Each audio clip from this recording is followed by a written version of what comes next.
నేను సన్నగా కనిపిస్తానో మెత్తగా కనిపిస్తానో నాకు తెలియదు, కానీ నా గట్టిదనం వాళ్ళకి తెలియదు అండి.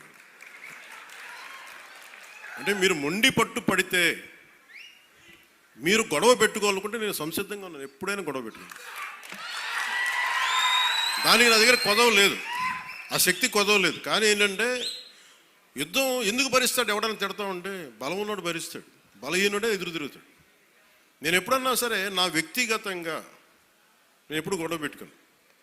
వ్యవస్థ కోసం ఇబ్బందులు అయినప్పుడు నాకేంటి, గత ప్రభుత్వం అద్భుతంగా పనిచేస్తే నాకు ఎందుకు అవసరం ఏముంది? అసలు పాలిటిక్స్ రావాల్సిన అవసరమే లేదు. ఉదాహరణకి నల్గొండ లాంటి ప్రాంతంలో ఫ్లోరోసిస్తో బాధపడుతూ ఉంటే కృష్ణానది నీళ్ళు హైదరాబాద్ దగ్గర వెళ్తున్నాయి, కానీ ఆ దారి వెంబడి వస్తున్న నల్గొండలో నీళ్ళు చాలా సంవత్సరాలు లేవు, ఈ మధ్యన వచ్చినాయి.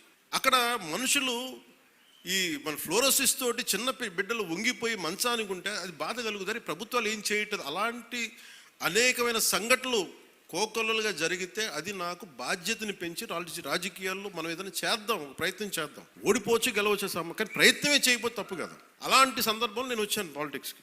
అలాంటిది నేను కింద పడ్డాను. మనోహర్ గారు మాట్లాడుతున్నారు, పుష్కర్ కాలం దాటింది నేను వచ్చి పాలిటిక్స్ 14 సంవత్సరాల పైన. ఎవరు తీసుకుంటారు? నాకు రాజకీయాలు, నాకు డబ్బు సంపాదనకి, నాకు డబ్బు సంపాదన, నేను బిగ్ యాక్టర్. నేను నెంబర్ 1 యాక్టర్ని కాదేమో, కానీ నా స్థాయిలో నేను బాగా డబ్బులు సంపాదించగలిగే యాక్టర్ని.